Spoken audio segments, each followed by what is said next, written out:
So many people have a duplicate negative of worrying about the future. Worrying about the future not only interferes with your future, but is wishing for what you don't want. One of the things that holds us back most is the power of simple actions. It seems counterintuitive that the simple things to do are simple not to do. It's funny, but the power of simple action, success is not built on grand, complex strategies. In fact, those really work out how I want them to. They work out better without my knowledge. But it's forged through small, consistent actions that are done daily. That's why I talk about enjoying the consistent, everyday, persistent, without quit pursuit of your potential, the things that you like and love, and the things that you don't like and love. Because you need to learn to love what you don't like or love, and you need to learn to love what you don't like or love about what you love. And this shouldn't be a challenge, but it is. It is because it's counterintuitive and counter to human nature. The same simple things that lead to success are just as easy to neglect, forget. We often assume that achieving our biggest goals requires our biggest actions. They require our biggest changes. They require our biggest transformation. But in reality, it's the little habits, the mediocre, repeated over time. That is what creates the exponentiality, aggregation, and acceleration that results in the outcomes bigger than we ever imagined. Expressing gratitude, following up, prioritizing our health, seeking help, and staying adaptable. These seem very simple, and yet they are the most powerful actions or activities. When practiced consistently, they will aggregate, accelerate, and compound into extraordinary outcomes. Ordinary behaviors done daily create extraordinary outcomes. Yet, because they're simple, like saying thank you, they're always, unfortunately, easy not to do. It's easy to skip a follow up, ignore self care, or delay asking for help. It's easy not to say thank you or you're welcome. It's easy. But when we neglect these small actions, these ordinary actions, we slowly erode the very foundation of our success. The guide that I'll provide to everyone, the training guide and the exercises, if you email me, david@dmeltzer.com, this guide is designed to shift your perspective, to help you recognize the ordinary, but the significance of these ordinary everyday habits and why they matter, for the sake of what, and how to implement them with intention so that you do say, think, feel, and believe the simple things with a definiteness of purpose. By taking these ordinary, small, purposeful steps each and every day, we will set ourselves up for a long-term success of fulfillment, passion, purpose, and profitability that will allow us to have options and opportunities and touches of favor to impact others, So let's dive into the power of the simple things to do. The simplest thing to do that has the most outcome and impact is to express our gratitude daily. I often tell people, if you say thank you before you go to bed and when you wake up for 30 straight days, I guarantee that your life will change exponentially for the better. Everyone, when I tell them this, shakes their hand in their heads and they agree with me. I've never met one person that doesn't believe that if you say thank you before you go to bed, something I learned when I was 3, and when you wake up, something that my mom reinforced every day that I lived under her roof, your life will change for the better. Unfortunately, by tonight, half of us won't say thank you. By tomorrow morning, another half of us won't say thank you. And within 3 days, almost all of us will not do the ordinary thing that And the simple thing that has the most impact in our lives, gratitude. They won't say thank you. They won't think thank you. They won't believe it, feel it. They won't do it. They won't be kind to their future self and do good deeds. A grateful mindset enhances mental well being and strengthens all aspects of our lives, our chemistry, our anatomy, our relationships, our perspective. Neglecting gratitude will only lead us to entitlement, dissatisfaction, and the loss of options, opportunities, and the connection to favor. It will interfere with not only your wisdom, but your faith. So many business owners that I work with overlook the contributions of their employees and their clients. And they wonder why there's disengagement, a lull in productivity, and loyalty. It is so simple to be grateful and acknowledge the contributions of others, to say thank you, to think thank you, to do thank you, to believe and feel it as well. Gratitude, this simple thing, it takes 0.1 seconds and it's free. It takes 0.1 seconds and it's free. And nobody disagrees. Gratitude will shift our focus from scarcity of not enough to abundance of more than enough. It will fuel not only motivation to get us up, get started, get us back up, get us back started, but it will get us there by keeping us in spirit, inspired for long-term success, passion, purpose, and profitability. We need to start and end each and every day by being grateful. I know it sounds simple. When I started this practice over 18 years ago, it took me 9 months before I didn't miss a time. It took me 9 months. I remember one of the cooler videos that I saw reminded me of how difficult this simplest thing to do with the greatest impact to have. It was a gentleman that was going to record 1 second of his life each and every day for 5 years and put it together, obviously, in a video of 500 seconds. And the most amazing thing was day 28. This sounds simple to remember and to do, say, think, feel, and believe that I'm going to record 1 second of each and every day of my life and put it into a 500-second video. Or after 5 years, it was more than that. Sorry. So it was 5 times 365, however many seconds that is, 1,800 and some. But more importantly, on day 28, as I watched this video in complete curiosity, knowing the simple things to do are simple not to do, wondering how could he be so consistent to do this? Because it's a simple thing. On day 28, he held up a sign that said, "Oh shit, I forgot." That was day 28, because on day 29, he realized it. And there were several days that said, "Oh shit, I forgot again." His life's work was going to be these 5 years, 365 days a year and 366 day a year, 1 second. 1 second, much more than the 0.1 seconds that it takes to say thank you, and he couldn't do it every day. Know that the simple things to do are simple not to do. Express your appreciation to everyone around you. Holding a door, letting you in line, smiling at you. Ask others when you're late, thank you for your patience regularly. Thank you is the preface to all that I do. Thank you for, thank you for, thank you for, thank you for the sake of me. We need to keep gratitude in our practices and reinforce this positive mindset each and every day.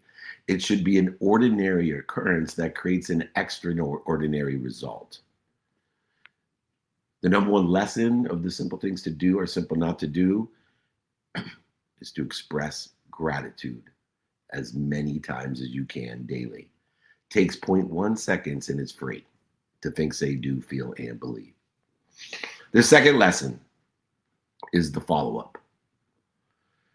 One of the simpler things to do is to follow up. And now that we have technologies up the wazoo, it's even easier than ever to follow up, to express our acknowledgement of gratitude, our appreciation, to add value to what's working, what's not working, what you know, what you don't know, what you like and what you don't like. Do you follow up consistently? Are you aggregating and accelerating and compounding the options in your life, the opportunities, the touches of favor? Success in business and life hinges on consistency and follow-up. That's why I created go no go plans. I create simple and complex go no go plans, scoping out the most important and the least important things in order to facilitate a consistent plan of following up. So many of us are good openers, but not closers. It is not just about that initial dopamine hit of an interaction, of a stimuli of interest, but following up. And those who fail to follow up only leave options, opportunity, and touches of favor on the table and wonder why they're not where they want to be or better. So many sales professionals that I work with who never follow up with their leads, cold, warm, and hot, they are exponentially losing potential revenue to their competitors who do. The fortune lies in the follow-up, the ordinary. Create a go, no go plan that allows you to set a time, a date, an expectation of when we will continue our next step, when we should follow up. And if it does not align, we use the 3-no rule, that it isn't the right time, but when it is, let me know. On the third follow-up and no response or a negative response, my response is always the same. It's not the right time. When it is, let me know. 50% or so of the time, it accelerates people who are interested, and 50% or so of the time, I never hear from them again. Both extremely valuable in the process of follow-up. The fortune you can see now lies in that follow-up, and utilizing a go, no go plan and a 3-no rule will only allow you to aggregate, accelerate, and compound exponentially the options, opportunities, and touches of favor. If you want not only this guide, but if you'd like the go no go plan or the 3-no rule, happy to send those to you. David@dmeltzer.com. David@dmeltzer.com. Always posted here. Some of the methodologies by technology, AI, alerting system to set reminders to check in and follow up and utilize and align with your go no go plan at regular intervals. Once again, ordinary practices create extraordinary results if done consistently. Use technology, CRMs, SFAs, FFAs, tracking system to manage and alert you of the follow-up, to make it easy, to get rid of the human nature that causes the dis-easy. Always add value in your follow-ups of what's working, what's not working, what they like, what they don't like, what they know, and what they don't know, rather than just checking in for the sake of checking in. Be intentional about your follow-up, not only in its consistency, but in its objectives. Follow up consistency with gratitude. The third lesson, prioritize your health. What a simple thing to do. You realize the only negative of having a body is if we didn't have a body, there would be no struggle. There would be no problems. If you had no body, there'd be no struggles and no problems. But if you bought into the human experience, you are here to learn from the problems and the struggle, because we know that there's a solution in every problem. It's just a lapse of time until we find the resolution, the resolution. And so in order to facilitate, to make easy the lapse of time between the problem and the resolution, the resolution, we need to prioritize our bodies. And the key component of reporting and prioritizing our body is to prioritize our health. Physical and mental well-being are the foundation to a sustained fulfillment, passion, purpose, and profitability, a sustained success, a sustained joy and happiness. If you ignore your health, it will lead to dis-ease, burnout, reduced productivity and engagement, missed options, opportunities, and touches of favor, interfering with your spirit and allowing you to create challenges for yourself. If you are healthy, you get as many wishes and miracles as you want. If you're unhealthy, you'll only have one wish. And you know what that'll be?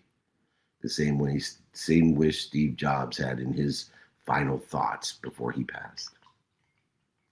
So many entrepreneurs that I work with, they interfere with their sleep and their exercise routines, and they end up far less effective and prone to poor decision making and poor outcomes.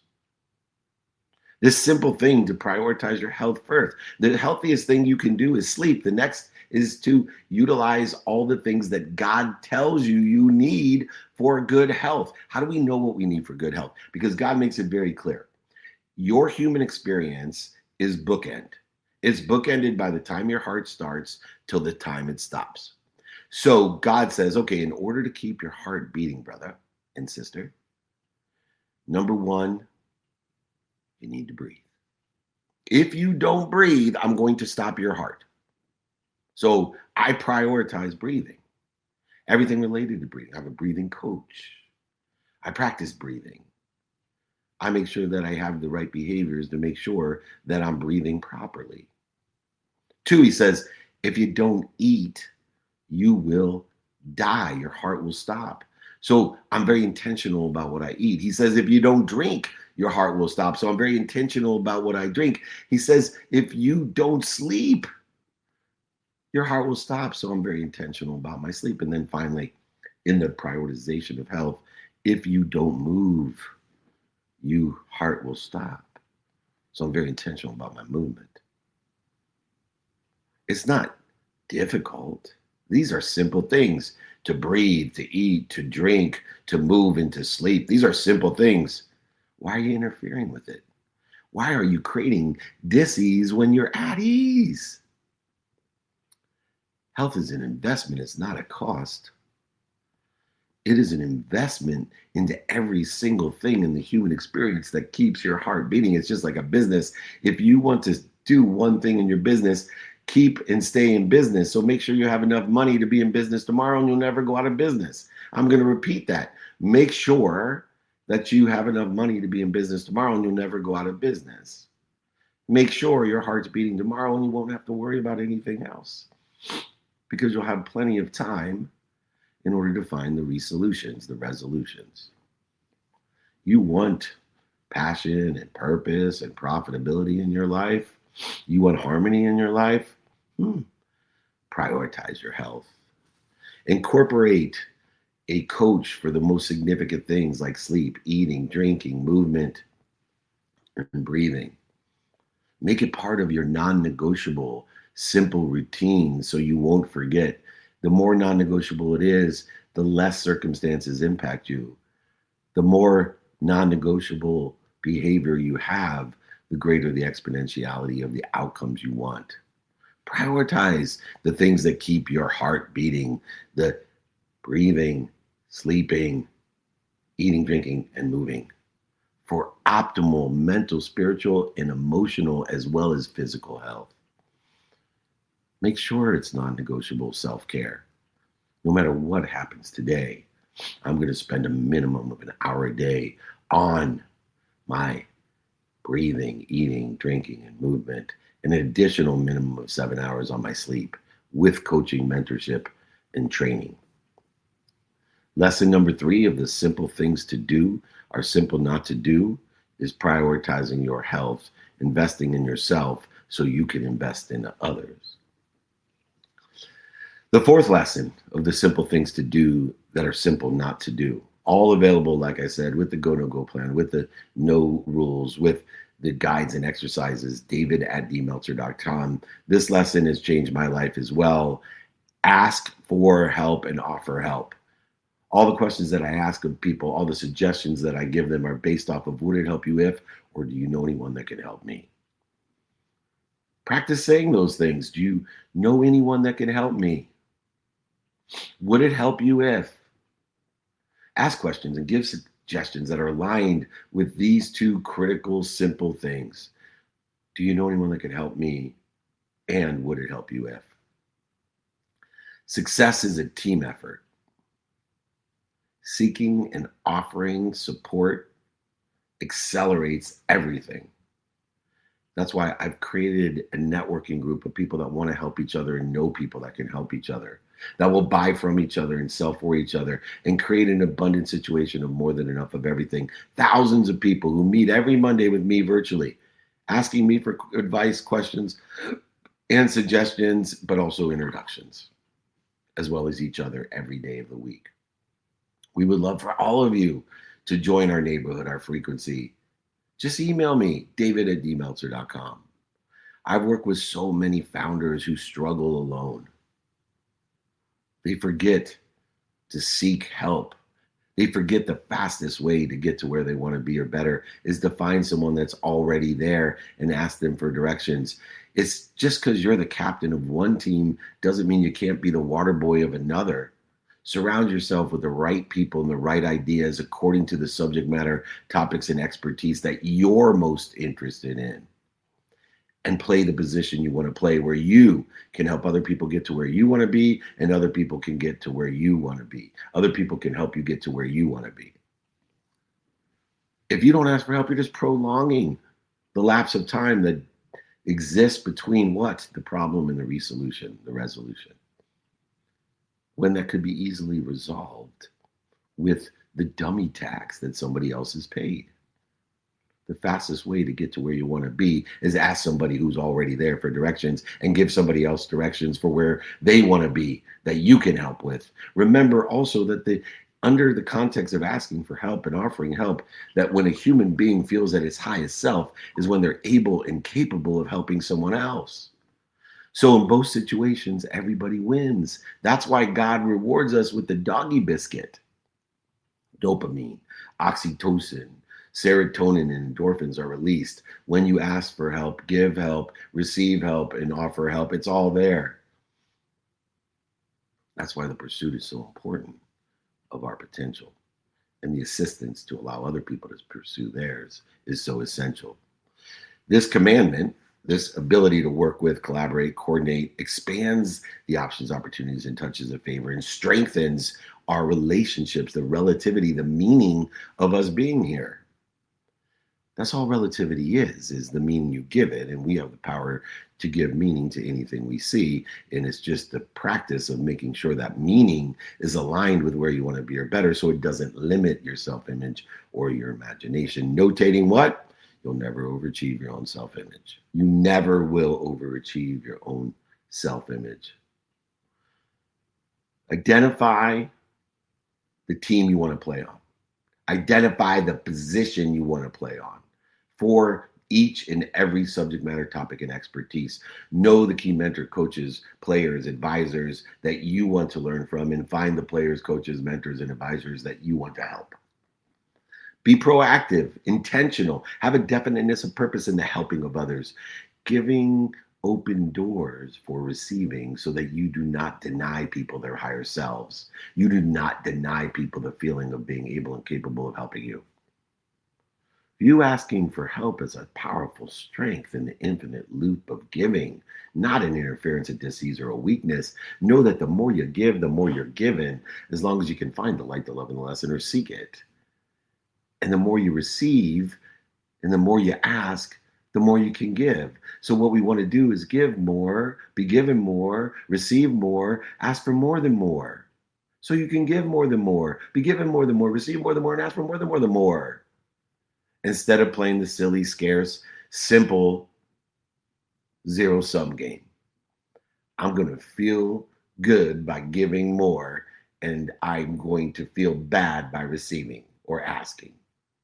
So I end up giving more than I receive, and the math is simple. If you give more than you receive, you're going to end up at zero. Change your perspective into the infinite loop of giving. Lesson 5, in the simple things to do that are simple not to do. Stay present and adaptable and expansive in your perspective, in your intentions. Success requires the ability to adapt rather than clinging to rigid plans. The reason is that every agreement that you make with yourself and others, every decision you make with yourself and others is irrelevant because the minute you make it, it instantly is impacted by a change in time, emotion, and value. So rigidity is just a great way to make God laugh. So many people overplan or dwell on the past or give meaning or relativity to the past that's not aligned with their progress, with their potential. They limit themselves, they cast a shadow on their future.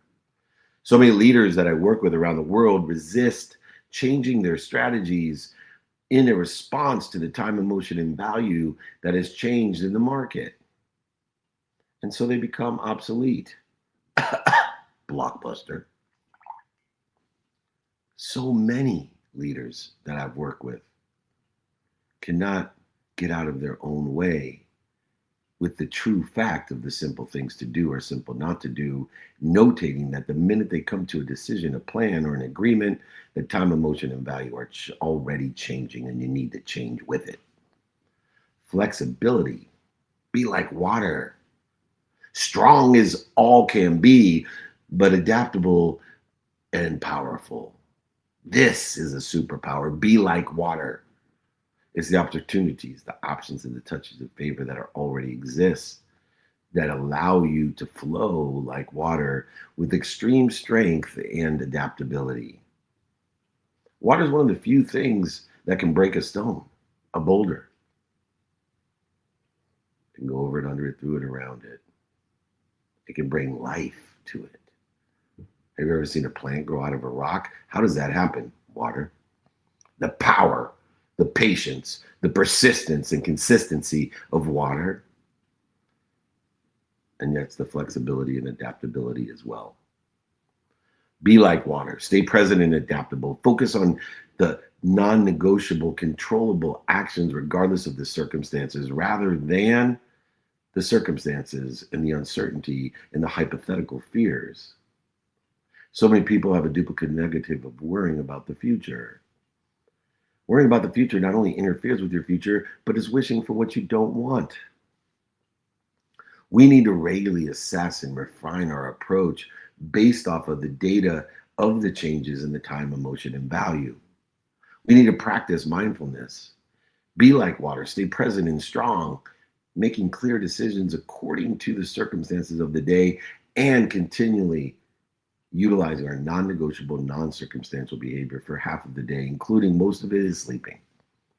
But taking care of those non-negotiables of sleep and health, of breathing, eating, drinking, and movement, of family, of finance, of faith, relativity, and time study. These are 5 of the most simple things to do. And if you do these simple things, which are simple not to do, your life will change exponentially. Guaranteed. 90% of all success comes from these 5 things.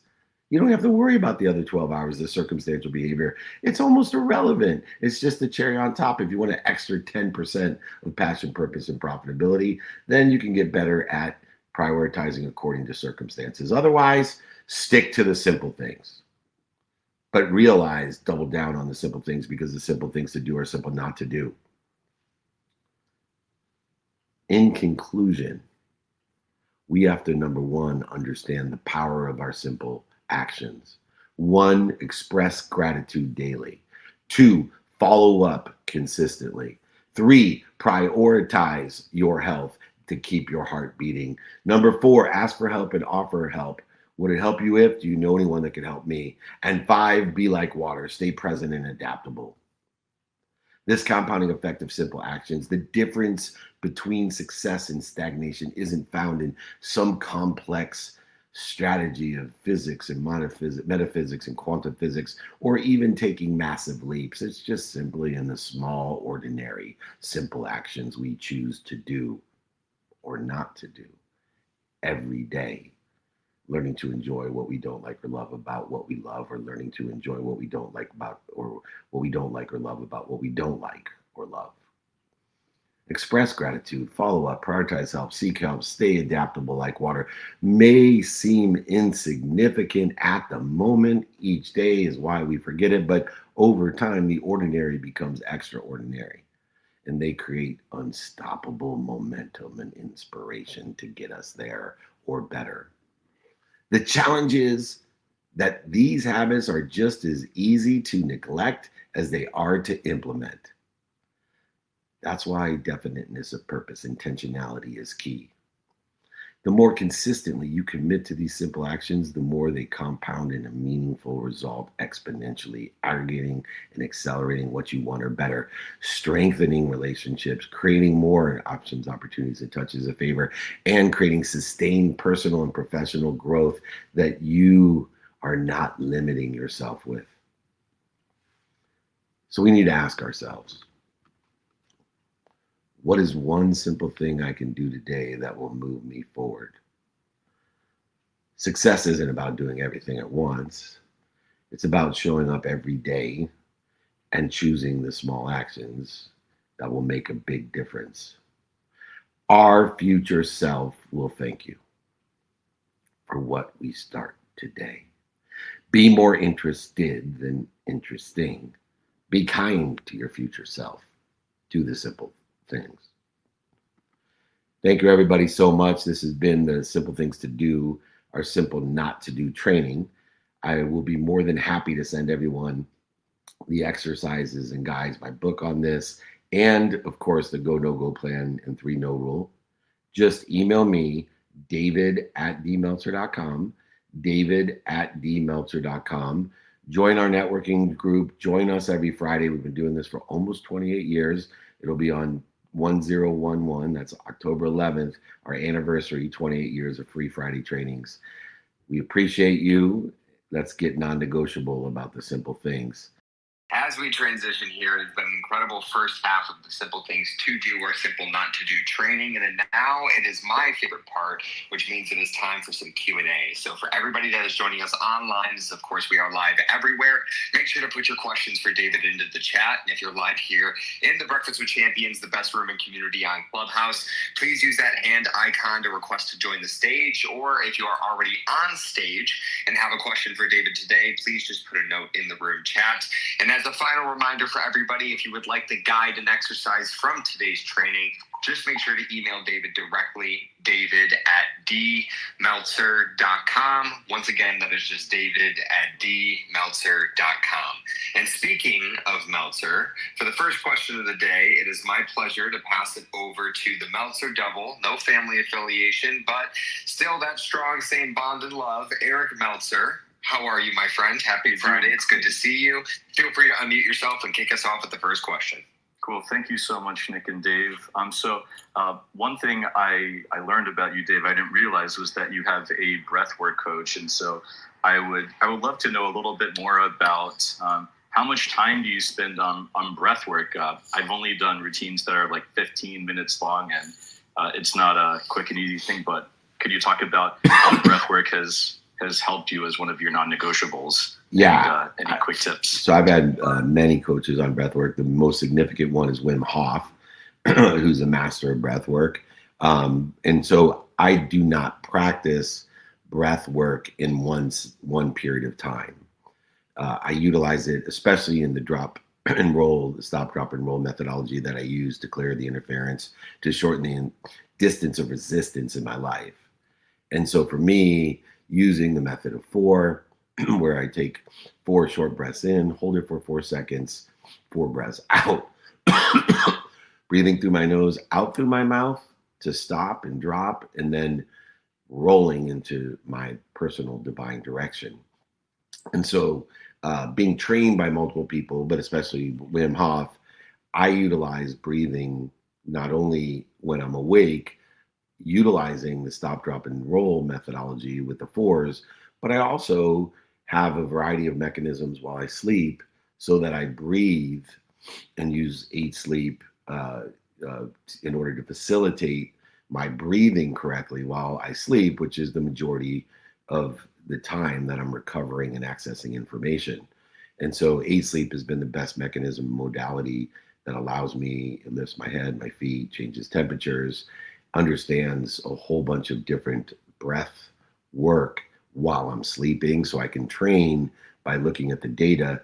Remember, if you don't pay attention to something, it's difficult to measure it. And if you can't measure it, you can't change it. So I use sleep to do that while I'm sleeping. Does that sound fair? Well, yeah. I've heard of Wim Hof. He's a pretty good teacher, mentor to have. Really cool. Thank you so much. You got it, my friend. Thank you. The other Meltzer, Eric Meltzer, always a pleasure. He's going to be in Guatemala with me when I'm speaking down there. It's going to be exciting to have him there. So thank you. All right. We got another friend here on Clubhouse. We have the Catalyst, who is David Larrick. He is up next. So the Catalyst, my friend, it is all yours. David, unmute yourself and kick us off with the next question. Awesome. Thank you so much, David. Man, thank you for this blessing this morning. Question for you. And how do you rebuild your belief when you have done this work, you're trying to make it happen and it's not happening for you? And the thought of doing the work starts to become painful. How do you overcome that and keep going? Great question. It's at the core of the greatest conflict of entrepreneurs. And so it's a matter of wisdom and faith and an understanding of a paradigm shift that's completely necessary to keep the heart beating in your business. And that is that you are already connected to the solution. You are already connected to the all-powerful, the all-knowing. You are already connected to something that's so big, and it loves you, protects you, promotes you, and perfects you more than your mom. So when there is no evidence, or the evidence is contrary that you're ever going to get there, remind, remember, and recollect with your source, the omniscient, all-powerful, all-knowing source that's bigger than you and loves you more than your mom. And shorten the distance of resistance, not only with the wisdom of asking for help and giving other people help, but the faith that you don't understand where you're at. See, I'll send this to you and anyone else that would like it. There's 1,000 steps to get to where you want to be in business. There's 1,000 steps for everyone.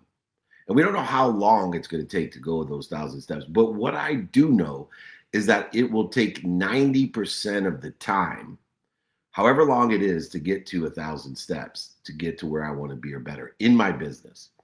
It'll take 90% of that time to get to 250 steps.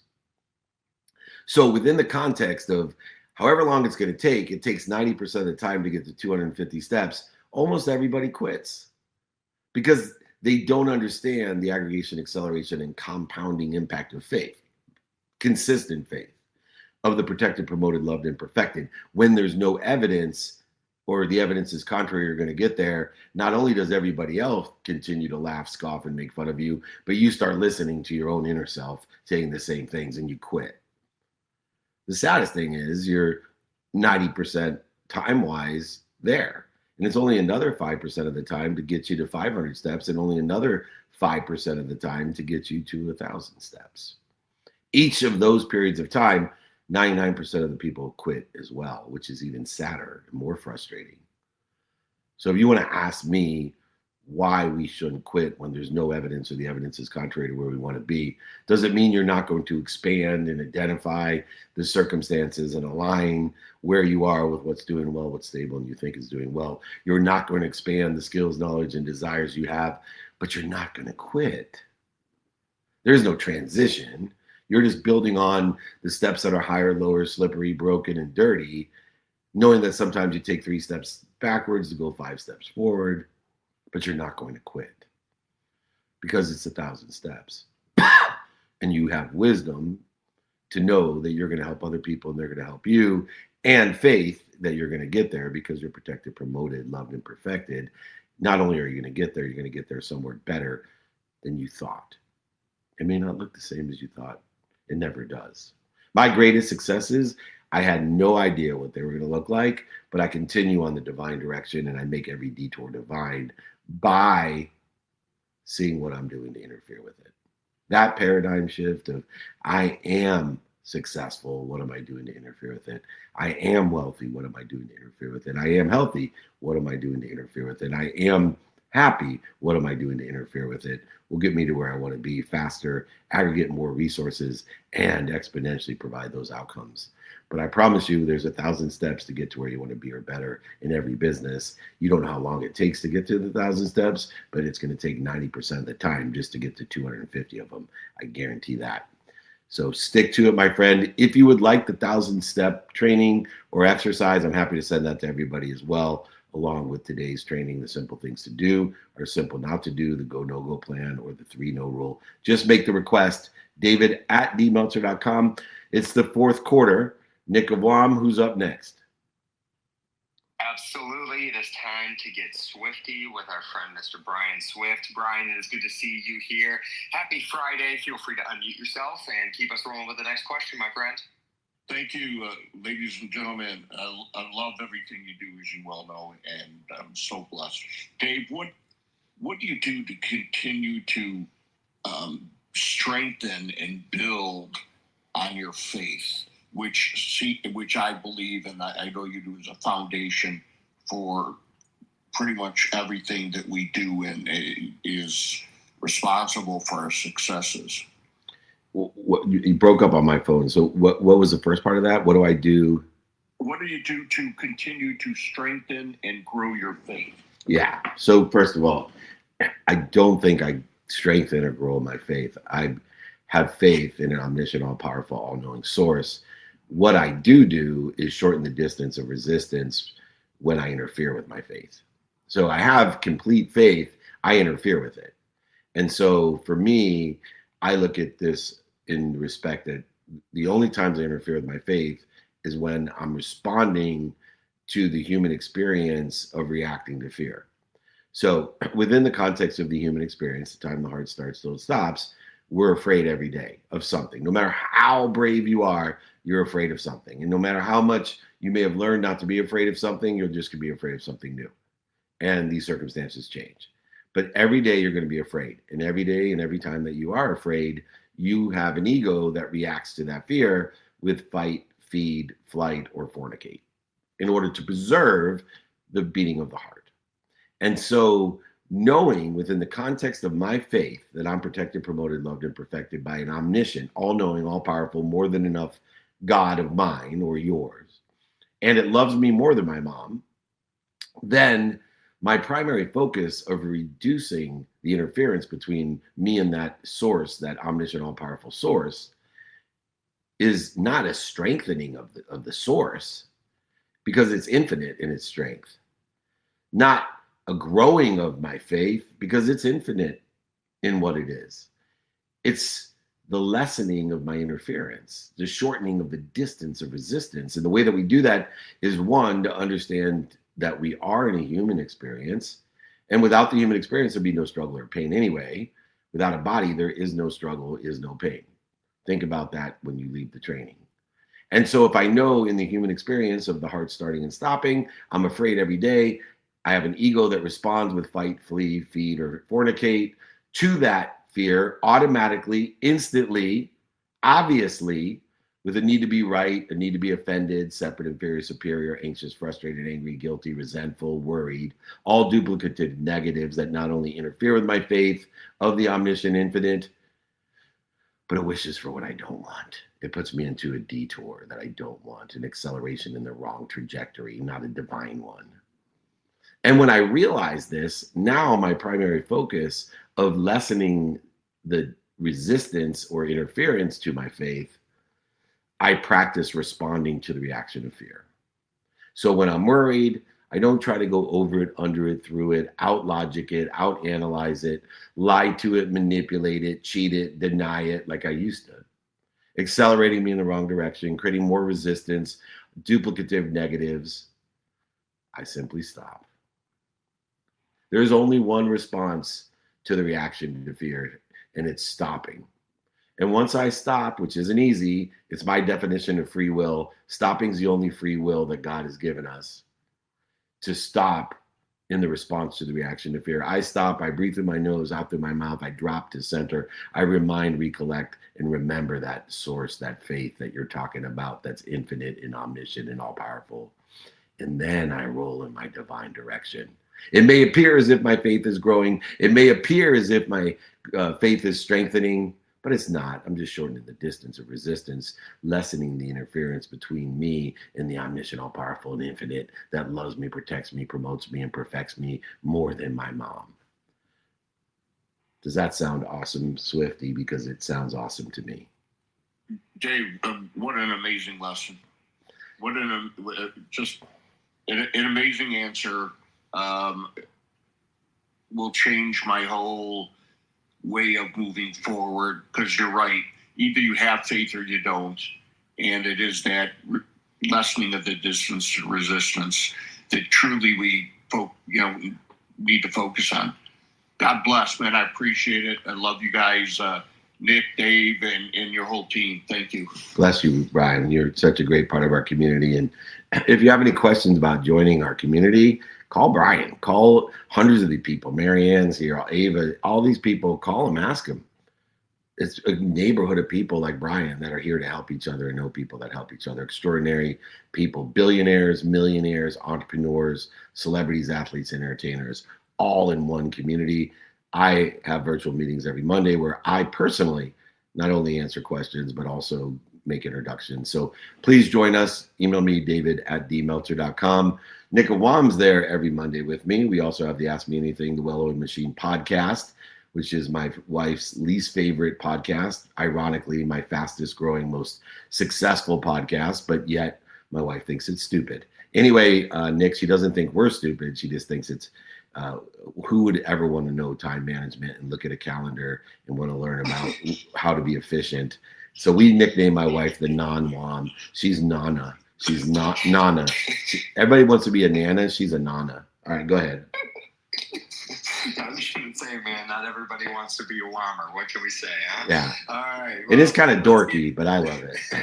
I love it too. And listen, there's always going to be 10% that loves us, 10% that hates us. It's the rest of the 80% that I'm focused in on. Nick, you ever see the movie Revenge of the Nerds?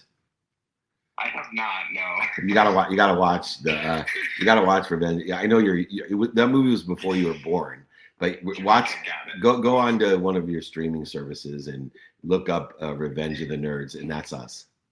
Okay, beautiful. They end up with all the beautiful women, by the way. Just a spoiler alert. I love it. Thus my wife, right? See, it's living proof. Yeah, I was going to say, literally living proof. This is perfect. And I thank you, Eric, for showing some love in the chat as well. He loves us as Whammers. He's tuning in every single week to the Well-Oiled Machine podcast. But back to some questions here. I think we got time for one more as we're about to close out the fourth quarter. And we have Colleen, who has been patiently waiting. So, Colleen, without further ado, please unmute yourself and close us out with the final question. Good morning, everybody. Happy Friday. My question is about past perspective. I love that you brought that up in the training. And I was thinking about how often you reconcile, how much of what you remember about your past being true and how much is it shaped by how you felt at that time. I personally don't know how much we actually remember of the experience, the facts. I don't know. I think it varies for everyone. It could go from 0 to 100. It just depends on how far in the past it was and what the experience was. But I will tell you that the things you do remember, you remember the facts as they are or weren't because of the way it made you feel. And so I think understanding the relationship between the facts of the past, the relativity of the facts, the meaning of the facts are dictated and indicated by the way it made you feel. And so for me, the facts are irrelevant.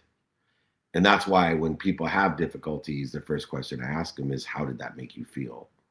And that allows us to learn the lessons, because the lessons will keep on coming until we learn them. We're going to forget every lesson there ever was, but we have the power to remind, remember, and recollect all of the lessons that ever were.